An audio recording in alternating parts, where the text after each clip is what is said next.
महल मना रे, लाख बना ले। महल मना रे, लाख बना ले, दिल न बसा तो क्या। इश्क दा बंदिया पढ़ ले बल्ला, इश्क खुदा तेरा।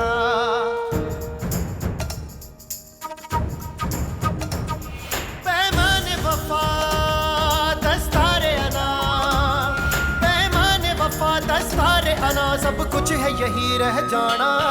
चित बना दे, ईद करा दे, यार मिला साया। रांझण मेरा, माही मेरा, ढोल मिला साया। ठीक है, मैं उनको फोन करती हूँ। आप अपना वक्त जाया कर रही हैं, आपको हमारे साथ चलना होगा। FIR कटी है, डेथ वारंट जारी नहीं हुए। आप जाके अपने साहब से कह दीजिए कि मैं सुबह खुद आ जाऊंगी। सॉरी मैडम, मुझे आपको साथ ले जाने के ऑर्डर्स हैं। तो फिर आप ऐसा कहें ना कि आप मुझे गिरफ्तार करने आए हैं। फॉर्मेलिटी है मैडम, DIG साहब के डायरेक्ट ऑर्डर्स हैं। और वलीद खान ने थाने में आकर खुद आपके खिलाफ FIR कटवाई है। तो आप ये सब कुछ अपनी मालकिन के कहने पे कह रहे हैं। चलती हूं मैं, 2 मिनट होंगे ताकि मैं अपनी चादर ले लूं। Sure madam.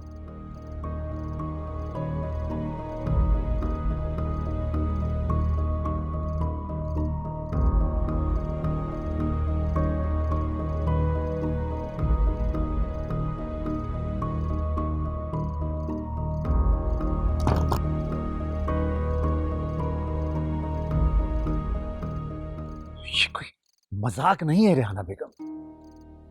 एक अजनबी जवान लड़की इस घर में मौजूद है।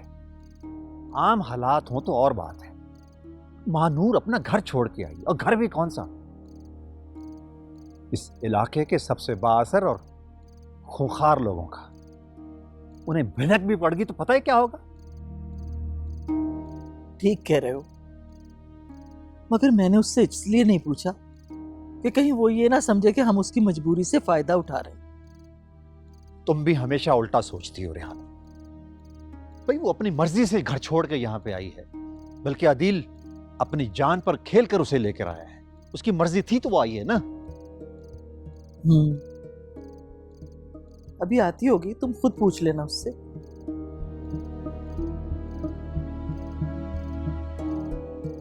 आओ मानूर, लो आ गई।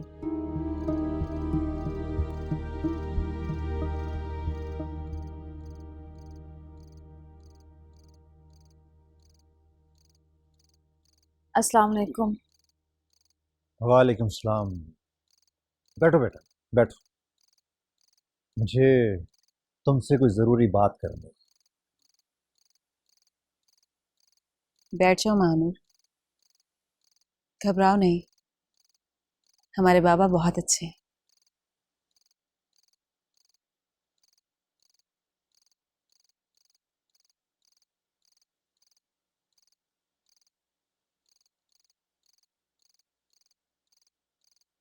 बेटा, तुम्हें यहाँ कोई तकलीफ तो नहीं? नहीं अंकल, सब यहाँ जरूरत से ज्यादा ख्याल रखते हैं। रखना भी चाहिए, आखिर तुम हवेली में पली बड़ी हो।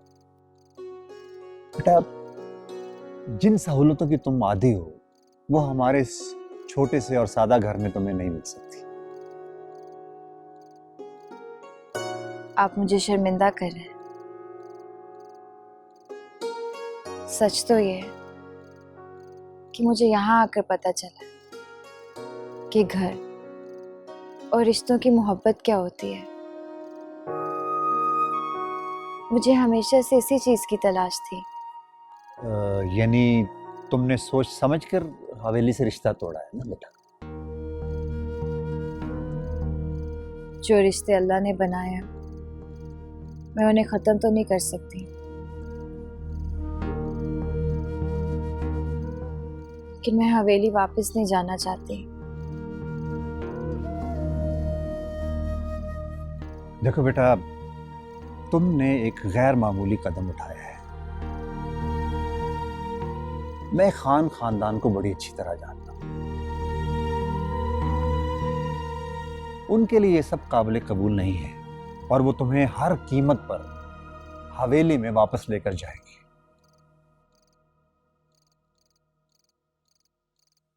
और अदील के साथ हम सब भी उनके इंतकाम का निशाना बन सकते हैं। तो आप ये चाहते हैं कि मैं हवेली वापस चली जाऊं? नहीं बेटा नहीं, मैं तो सिर्फ तुम्हें सूरत हाल बता रहा था। तीर कमान से निकल चुका है। अब तो हमने सिर्फ ये सोचना है कि कम से कम नुकसान कैसे हो और ज़ेबुन निसा के इंतकाम से कैसे बचा जा सकता है। अंकल आप बड़े हैं, हम सबसे ज्यादा समझ रखते हैं। आप जो भी फैसला करेंगे मैं उसमें आपका साथ दूंगी। मुझे खुशी हुई तुम्हारी फर्मा बरदारी से। देखो बेटा, अगर ज़ेबुन निसा से हमें खतरा ना होता ना, तो तुम अपनी मर्जी और आजादी से सारी जिंदगी इस घर में रह सकती थी।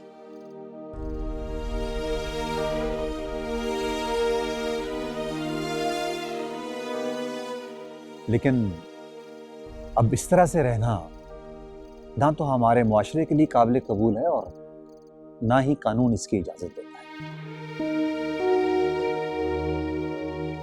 बेटा, अगर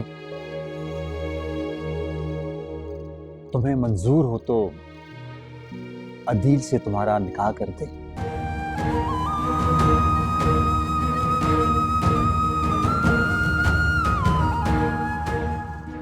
इस तरह से तुम्हारा यहां रहने का कानूनी जवाज बन जाएगा और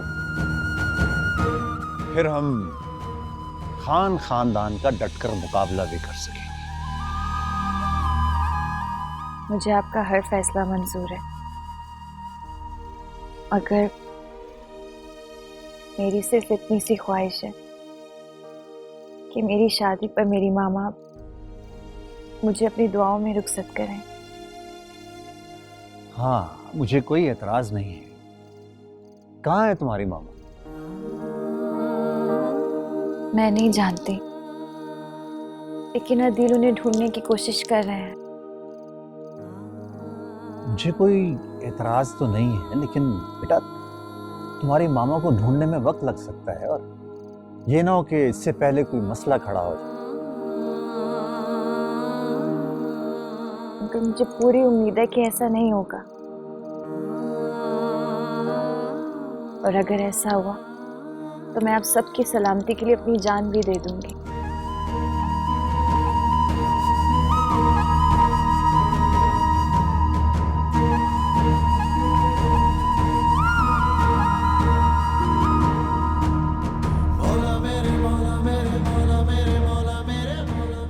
प्यारी बेटी,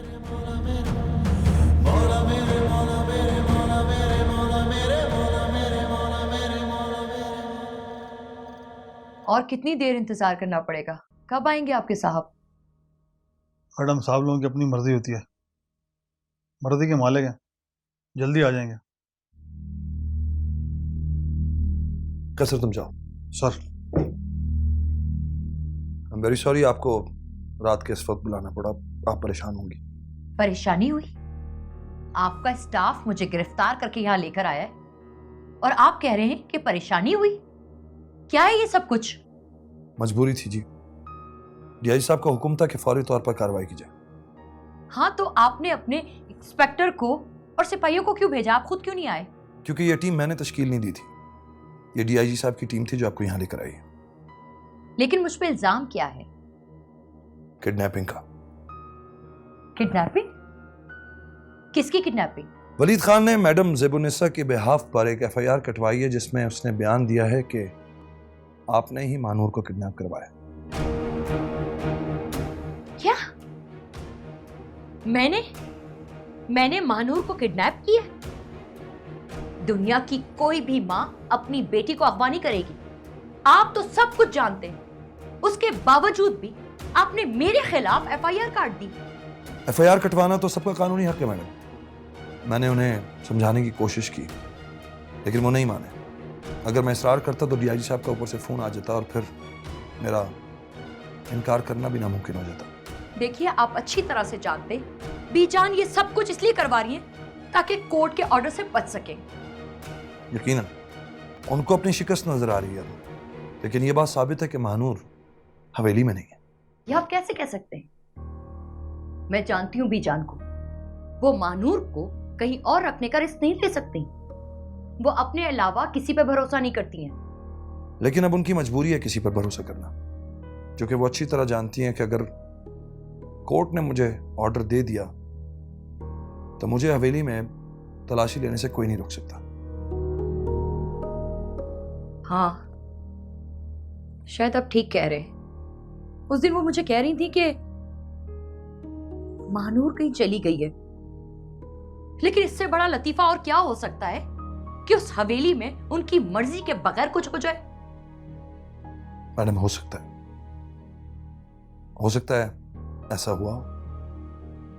नहीं है एसपी साहब, वहां अपनी मर्जी से कोई सांस भी नहीं ले सकता। मेरी फूल जैसी बच्ची वहां सोने के पिंजरे में कैदियों जैसी जिंदगी गुजार रही है। गुल बाबा की सारी हमदर्दी होने के बावजूद भी वो मेरी मुलाकात महानूर से ना करवा सके।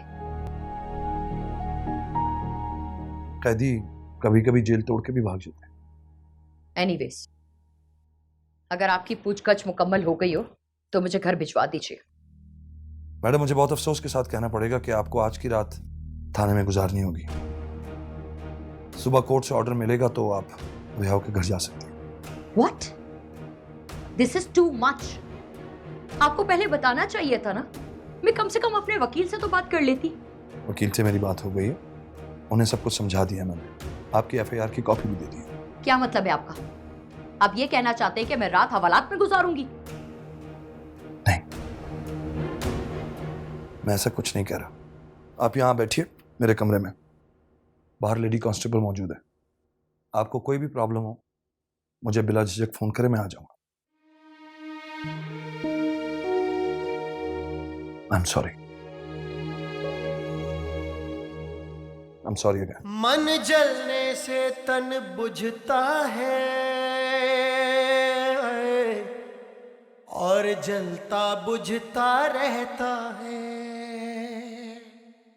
फिर ख्वाब शराब की झिलमिल में कोई शोला सा जल उठता है।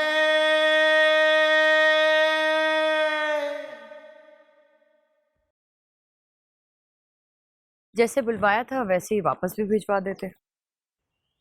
आप अच्छी तरह जानती हैं ये सब कुछ मेरी मजबूरी थी। मैं भी यही सोच रही थी। आपने तो हमेशा आउट ऑफ द वे जाकर मेरी हेल्प की है। सच पूछिए तो अगर आप सीट पे ना होते तो मेरा यहाँ रहना नामुमकिन था। लेकिन मैंने आपके ऊपर कोई एहसान नहीं किया मैडम, ये मेरी ड्यूटी में शामिल था। Thank you.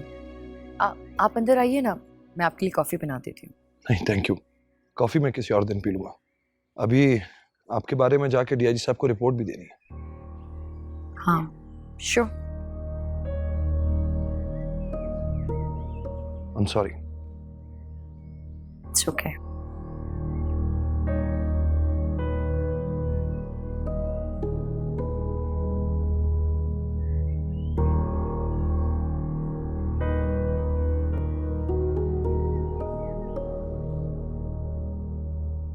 Sir, Raza Khan साहब की पहले ही बहुत बार कॉल्स आ चुकी हैं मीटिंग के लिए। बताइए उनको क्या कहना है। अभी पॉसिबल नहीं है, उसको बोलो 2-3 दिन के बाद रखे।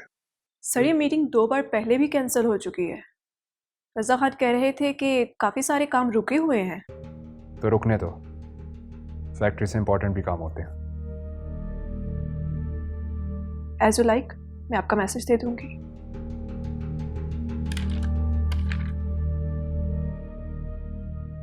बैठो। Thank you sir. आप जाओ। सर ये लीजिए 1 माह का डाटा।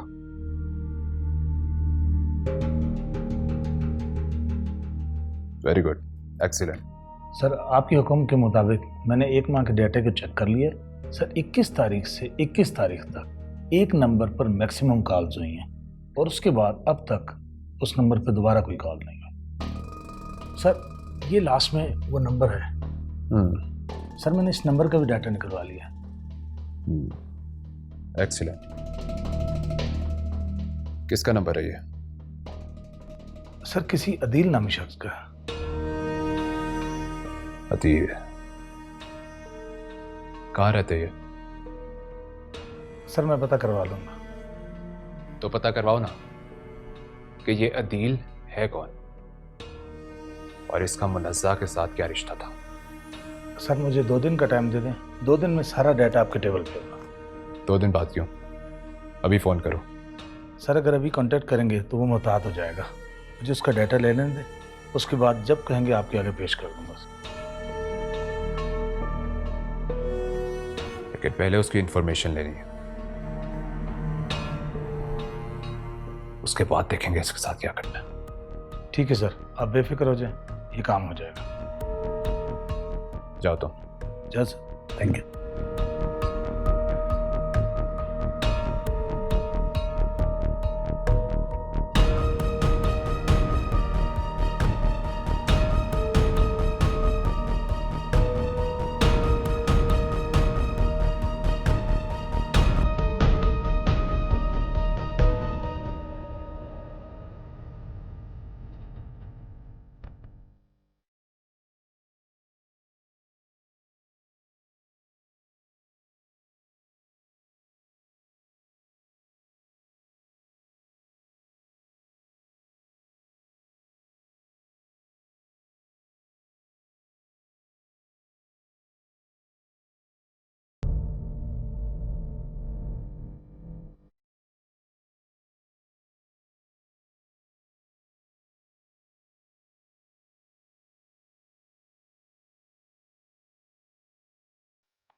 हेलो भाई साहब।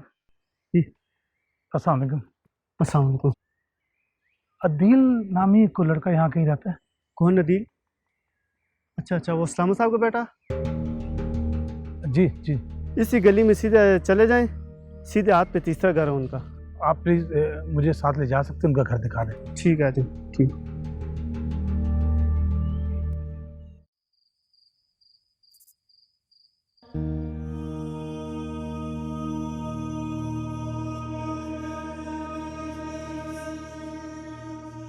मत देखा करो मेरी तरफ इस तरह, मत देखा करो मुजफ्फर खान, मुझे नहीं है तुम्हारी हमदर्दी की जरूरत। बुरा वक्त सब पर आता है, तुम पर भी आया था ना, आया था ना। जब तुम्हारी सब तदबीरें नाकाम हो जाती थी तो उन नाकामियों का बदला गुस्सा मुझ पर उतारते थे ना।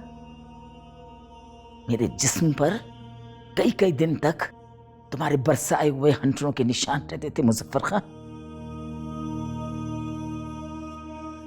भूले तो नहीं होगे ना? हैं? भूले तो नहीं होगे ना? और अगर कभी मिट्टी पर हाथ रखते तो वो सोना बन जाती।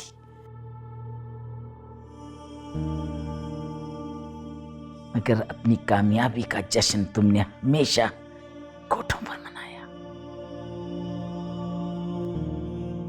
मैं अपनी कामयाबियों का जश्न तुम्हारे साथ मनाऊंगी मुजफ्फर खान, और तुम हसरत से मेरी खुशियां देखोगे, हसरत से।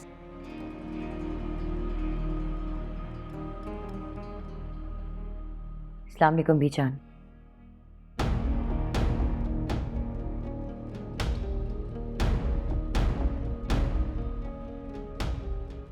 रहीम गुल, मैंने क्या कहा था? ये औरत कैसे आई है इस हवेली में? लेकिन वो बीजान, इनका कोई कसूर नहीं है। मैं खुद जबरदस्ती अंदर आई हूं। बीजान, मैं सिर्फ आपसे एक बात पूछना चाहती हूँ। लेकिन मैं तुमसे कोई बात नहीं करना चाहती। रहीम गुल, इससे कहो कि यहां से चली जाए, वरना मैं भूल जाऊंगी कि ये कभी मेरे बेटे हाशिम खान की बीवी थी। वो तो आप भूल चुकी हैं बीजान, बहुत पहले भूल चुकी हैं। अब तो आपने एक माँ पे ये भी इल्जाम लगा दिया कि उसने अपनी बेटी को अगवा करवाया, मुझे पुलिस से गिरफ्तार करवा दिया। बीजान, मैंने हमेशा आपकी इज्जत की, आपका एहतराम किया, और आपने तो कभी मुझे इज्जत के काबिल भी नहीं समझा। मैंने जो किया बिल्कुल ठीक किया। महानूर को तुमने ही अगवा करवाया है। मैं अब तक अपनी इज्जत की वजह से उसे खामोशी से ढूंढती रही, लेकिन तुम्हारी वजह से पूरे इलाके में ढंढोरा पिट गया। आप झूठ बोल रही हैं। महानूर को आपने छुपा के रखा है। आप क्या समझती हैं कि आपकी ये झूठी एफआईआर से डर जाऊंगी मैं? आपकी भूल है बीजान। वैसे भी कोर्ट तो फैसला देने वाली है। महानूर को मेरे हवाले करना होगा बीजान।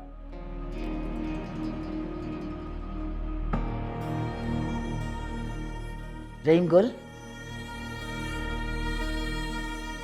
अगर ये इज्जत से ना जाए तो इसे धक्के देकर बाहर निकाल दो।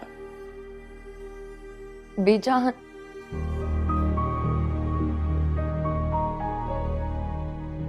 मैंने आपसे कहा था ना बेगम साहिबा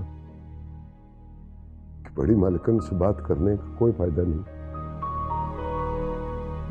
दीवार पर सर मारने का भी कभी कोई फायदा हुआ है? तो किससे पूछूं? किससे बात करूं रहीम गुल? एक आप ही तो थे जो महानूर के बारे में सब कुछ जानते थे। अब तो आपने भी अपने जबान पे ताले डाल लिए। मैंने तो आपको बताया था कि छोटी मालिकन हवेली से लापता हो गई हैं। अगर आपने मेरी बात पर यकीन नहीं किया। जो बात मुमकिन ही नहीं है उस पे कैसे यकीन करूं? आबिद से तो उसकी शादी होने वाली थी, वरना वलीद पे शक किया जा सकता था, क्योंकि ये जुर्रत उनके सिवा और कोई नहीं कर सकता। किसी के अंदर इतनी हिम्मत नहीं है कि वो इस हवेली की तरफ आंख उठा के भी देखे। ये चाल आपकी मालकन की ही है। मुझे समझ नहीं आ रहा है कि मैं आपको कैसे यकीन दिलाऊं। अगर आपको मेरी बात पर यकीन नहीं है तो बड़े खान जी से पूछ लें। पापा जान, आप ही बताइए, ये रहीम गुल जो कुछ कह रहा है वो सच है?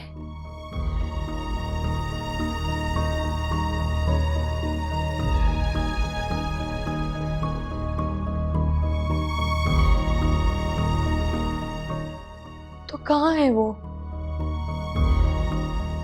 आपको मालूम है, छोटी मालकन को जमीन का गई, आसमान निकल गया। 1 महीने से ज्यादा हो गया उनको गुम हुए। मैंने तो हर घर की तलाशी ले ली, लेकिन वो नहीं मिली।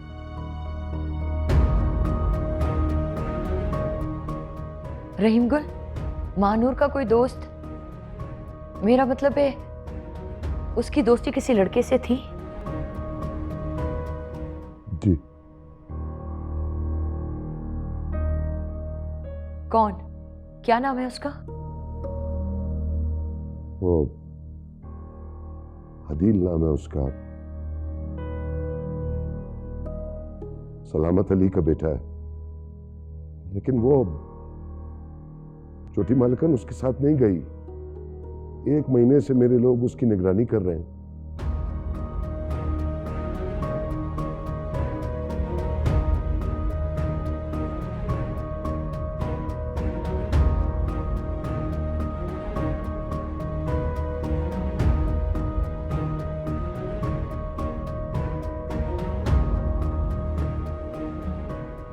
अदील? तो आप एक अपाहज इंसान की स्टेटमेंट पर यकीन करना चाहती हैं? देखिए, वो अपाहज जरूर है, लेकिन सुन सकते हैं, देख सकते हैं, सब समझते हैं। अपनी हर बात का इजहार वो इशारों में करते हैं। सवाल यह है कि जफर खान के होते हुए फिर आप पर एफआईआर क्यों कटी? बाबा जान तो बेबस हैं। ये सारा किया धरा वलीद खान का है। सोने की चिड़िया जो उसके हाथ से निकल गई है। मुझे एक बात बताइए, जब ये सारा काम ज़ेबुन्निसा ने नहीं किया, आपने उससे अगवा नहीं करवाया, वलीद खान ये काम कर नहीं सकता, तो फिर ये काम किसका है? गुल बाबा ने एक लड़के का जिक्र किया था जिसकी मानूर के साथ अंडरस्टैंडिंग है। अच्छा, कोई फैमिली का लड़का है? फैमिली में ये मजाल कोई नहीं कर सकता। उस लड़के का कोई नाम? अदील नाम बताया था, लेकिन उन्होंने मुझे ये भी बताया कि जिस रात महानूर घर से गायब हुई थी उसी सुबह उन्होंने उस लड़के के घर की तलाशी ली थी, लेकिन महानूर वहां नहीं थी। और वो लड़का? हाँ, वो वहीं था। अगर ये काम अदील का है तो वो इतना बेवकूफ तो नहीं होगा कि महानूर को भगा के अपने घर में छुपा ले। आप बिल्कुल ठीक कह रहे हैं, लेकिन गुल बाबा के आदमियों ने उसके दोस्त के घर की तलाशी भी ली थी, बल्कि अभी तक उनके आदमी अदील के घर की और उसके दोस्त के घर की निगरानी कर रहे हैं।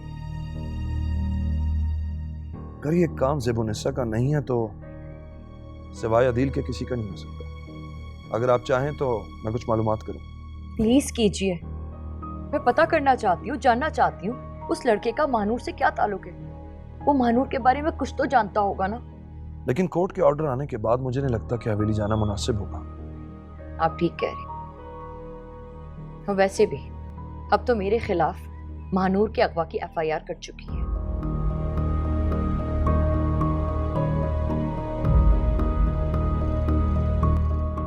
हाय हाय, पता नहीं ये नास मारा अदील कहाँ रह गया। आ जाए तो खाना लगाऊं। आंटी, ये नास मारा क्या होता है? अरे वही जो हर चीज का सत्यानाश कर देता है।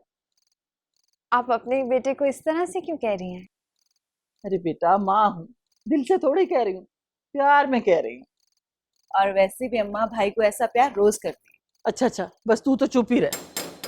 लगता है भाई आ गए। नहीं, ये अदील नहीं है, कोई और है। जा जल्दी जा, अपने अब्बा को भेज, उनसे कहीं आके देखे कौन आया है। बाबा, बाबा। जी बेटा। जी बेटा, क्या हुआ है? कोई आया है दरवाजे पे। कौन?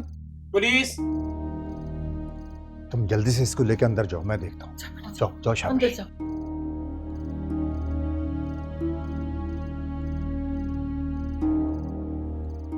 जी, अदील का घर यही है? हाँ, बेटा है वो मेरा। भेजो उसे, ASP साहब ने बुलाया है। क्यों? क्या किया है उसने? एक केस के सिलसिले में कुछ इंक्वायरी करनी है। केस के सिलसिले में क्या किया उसने? आपने तो मेरी इंक्वायरी शुरू कर दी। कुछ बातें थाने चलकर पता चल जाएंगी। घर पे नहीं है वो। ओ चाचा, ज्यादा बहानेबाजियां मत करो, जल्दी बुलाओ उसे। तमीज से बात करो। मैं उम्र में तुमसे बड़ा हूं और हम खानदानी लोग हैं। किसी दफा या नुकसान के लिए हम डरने वाले नहीं हैं। चाचा, इतना गर्म क्यों हो रहे हो? मैंने कौन सा तुम्हें को गाली दे दी है? गाली देते तो मैं तुम्हारी इस वर्दी का ख्याल भी ना करता। बड़ी गर्मी है तुम्हारे अंदर चाचा, लेकिन ये गर्मी कभी कभी नुकसान भी देती है। इज्जत की खातिर किसी नफा या नुकसान की परवाह नहीं करते हम। चलो ठीक है, मान लेते हैं कि वो घर पे नहीं है, मगर वो है कहाँ? पता नहीं, होगा किसी दोस्त के साथ। जब वो आए ना तो उसे थाने भेज देना, वरना अगली बार वारंट लेके आऊंगा।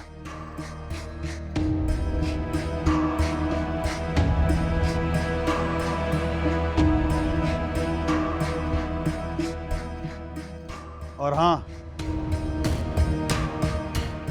जरा दिमाग को ठंडा रखा करो, अच्छा बुरा वक्त देख कर नहीं आता।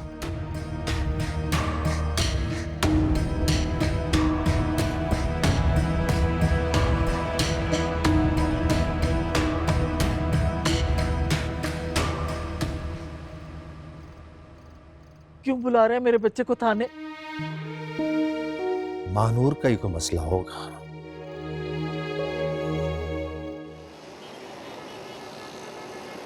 तो क्या कर लिया आपने FIR करता है? अगले ही दिन उसने अपनी जमानत करवा ली और रात भर हालात के बजाय सुकून से ASP के रूम में सो रही थी। तुम अपने बाप के फैसले को चैलेंज कर रहे हो। अगर मैं FIR ना कटवाता तो वो मानूर की तलाश में पुलिस लेकर बीजान की हवेली में दाखिल होती।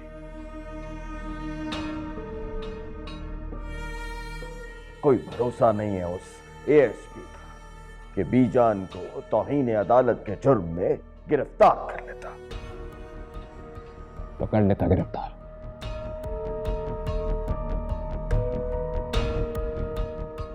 एक ही रात में हवालात में पता चल जाता कि उन्होंने उसे कहां छुपाया। आबिद खान, शर्म करो। कुछ भी है, दादी है वो तुम्हारी। ये हमारी शान और शौकत सब उसी की वजह से है। बीजान कुछ भी कर सकती है, लेकिन वलीद खान के साथ इतना बड़ा फ्रॉड नहीं कर सकती।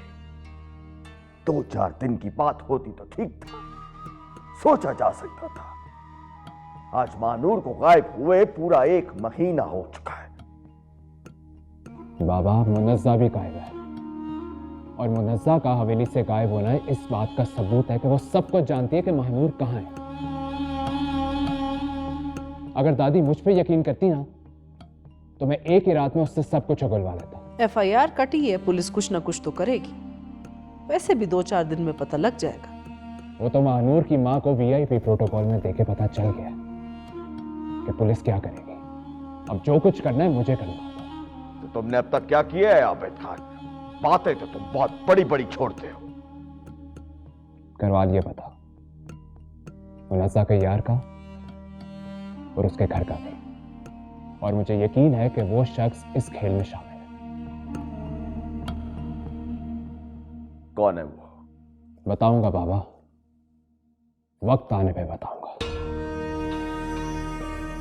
लेकिन अब तो आपको यकीन आ गया होगा कि मैं आपकी तरह हाथ पे हाथ रख के नहीं बैठा हुआ।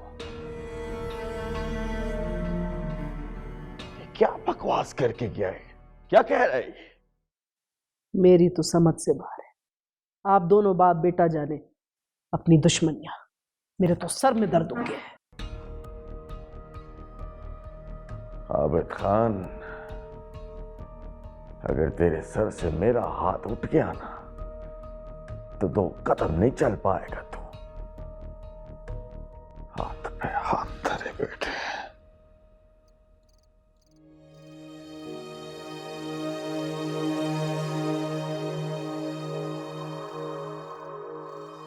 दस मिनट का रास्ता है, 1 घंटा हो गया। नवाब साहब को परवाह ही नहीं है कि हमारे ऊपर क्या बीत रही होगी। दिलावर के घर गया है तो देर तो लगेगी ना। तुम बैठ जाओ, थक जाओगे। इसी वक्त से डर रहा था मैं कि पुलिस तक बात पहुंचने से पहले पहले इन दोनों का निकाह हो जाए। कि मेरी यहां सुनता ही कौन है। अब छोड़ो ना, ये कोई वक्त है इन बातों का। महानूर सुनेगी तो कितना दिल दुखेगा उसका। इतनी देर लगा दी, कहाँ रह गए थे? वो शमसा भाभी को समझाने में देर लग गई। लेकिन तुम दिलावर के घर गए क्यों थे?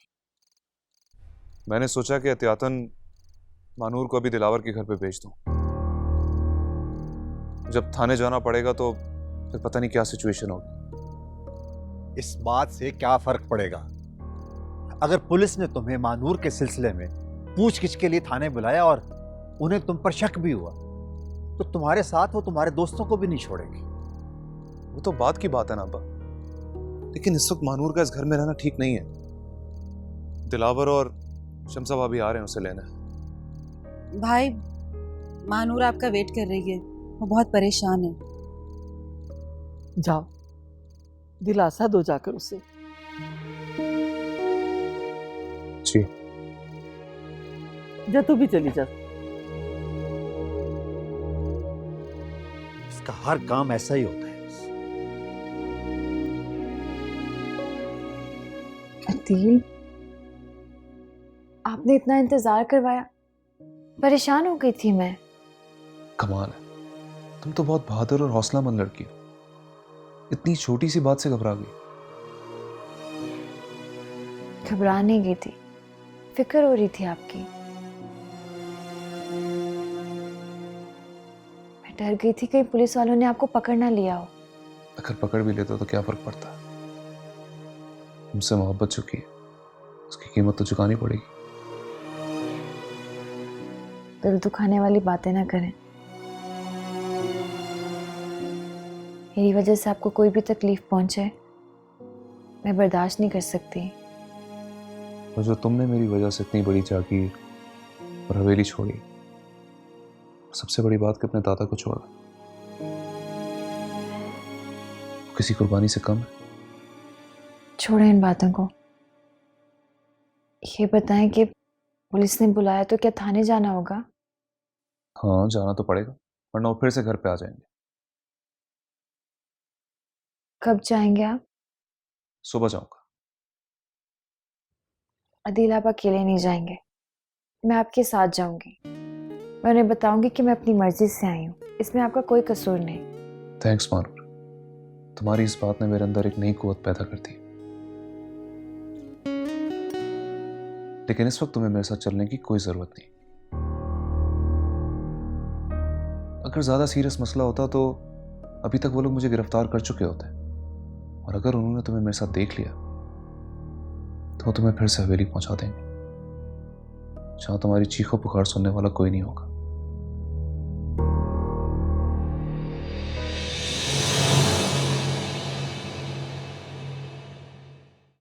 तुमने कहा था कि हम अदील को भी उठा सकते हैं। जब कहेंगे उठा लेंगे। सुल्तान, मानूर की तलाश में मैं हर तरीका, हर रास्ता इख्तियार करना चाहती हूँ सुल्तान, मगर इससे पहले एएसपी का मंजर से हटना जरूरी है। मानूर की वापसी उसके मुकद्दर में लिखी जा चुकी है, और मानूर अब यहां निकाह के बाद ही आएगी।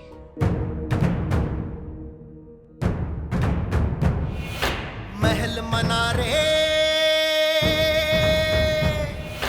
लाख बना ले, महल मनारे लाख बना ले, दिल न बसा तो क्या, इश्क दा बंदिया पढ़ ले बल्ला, इश्क खुदा तेरा।